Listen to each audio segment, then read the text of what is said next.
पूजा हमको लगा नॉर्मल पूजा शादी के बाद कुछ रखी होगी उन्होंने, लेकिन रात में पूजा थी। मतलब निर्वस्त्र होकर बैठना था, जो कि तांत्रिक, फिर हमको बाद में समझ आया तांत्रिक पूजा है वो।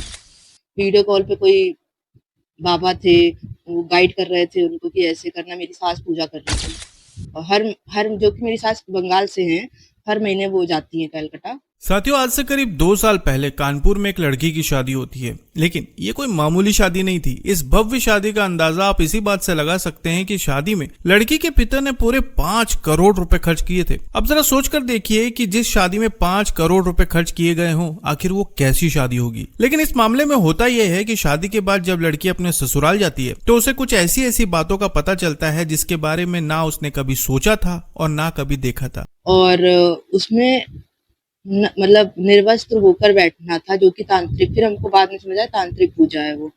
या आप ये कह सकते हैं कि ये बातें उस लड़की के लिए किसी सदमे से कम नहीं थी। खबरों की माने तो इस मामले में लड़की ने अपने ससुराल पक्ष के लोगों पर यह आरोप लगाया है कि शादी के बाद जब वो ससुराल गई तो शुरुआत में तो सब कुछ ठीक था, बड़ा घर, कारोबार, सब कुछ शानदार था। लेकिन फिर एक रात लगभग 12 बजे लड़की के पास उसकी सास आती है और कहती है कि हमारे घर में तंत्र मंत्र की पूजा होती है और आज तुम यहाँ जितनी भी संपत्ति देख रहे हो, ये सारी संपत्ति इसी तंत्र मंत्र की वजह से आई है। फिर आगे लड़की की सास कहती है कि मैं कोलकाता की रहने वाली हूँ और अक्सर कोलकाता जाकर हमारा पूरा परिवार तंत्र मंत्र की पूजा करता है। जो कि मेरी सास बंगाल से हैं, हर महीने वो जाती हैं कलकत्ता। अब ये बात उस लड़के के लिए बेहद ज्यादा चौंकाने वाली थी, क्योंकि तंत्र मंत्र की जो बातें थी उस लड़की ने अभी तक सिर्फ फिल्मों में ही देखा था और ये सारी बातें उसके लिए किसी झटके से कम नहीं थी।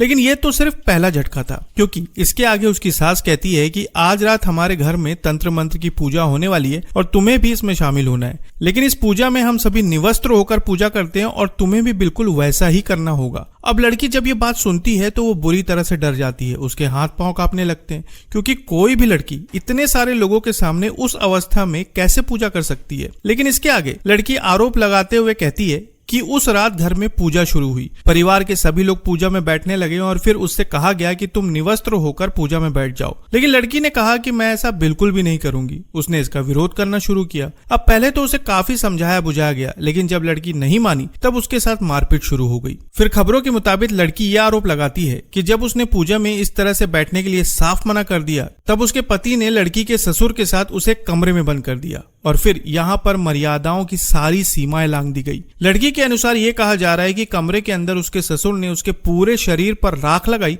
और फिर उसे कमरे से बाहर लाकर पूजा में ऐसा ही बिठा दिया। अब आगे वो बताती है कि पूजा के दौरान कोई बाबा वीडियो कॉल के जरिए इनकी पूजा करवा रहा था। हालांकि किसी तरह से ये पूजा खत्म हुई, लेकिन हैरानी इस बात की है कि लड़की अभी इस सदमे से उभर भी नहीं पाई थी कि तभी कुछ दिन बाद फिर से उसे पूजा में बैठने के लिए मजबूर किया गया। अब काफी समय तक तो वो चुप रही, उसने अपने मायके में भी किसी को इस बारे में कुछ भी नहीं बताया। लेकिन जब ये सब कुछ बर्दाश्त के बाहर हो गया तब लड़की ने अपनी माँ को सब कुछ बता दिया। अब जैसे ही मायके पक्ष के लोगों को इस घटना के बारे में पता चला, लड़की का भाई तुरंत लड़की के ससुराल पहुंचा और उसे अपने साथ ले आया। लेकिन फिर आगे लड़की ये आरोप लगाते हुए कहती है कि ससुराल पक्ष की तरफ से उन पर दबाव बनाया जाने लगा। लड़की के ससुराल वालों ने उनसे 2 करोड़ कैश और 1 किलो सोना मांगना शुरू कर दिया, जबकि लड़की के पिता ने पहले ही शादी में 5 करोड़ रुपए खर्च कर दिए थे और इसके लिए उन्होंने कर्जा भी लिया था। लेकिन फिर इसके आगे होता यह है कि जब उन्हें हर तरह से परेशान किया जाने लगा तब लड़की कानपुर के महिला थाने में रिपोर्ट दर्ज करवाने पहुंचती है। लेकिन मीडिया खबरों के अनुसार ये बताया जा रहा है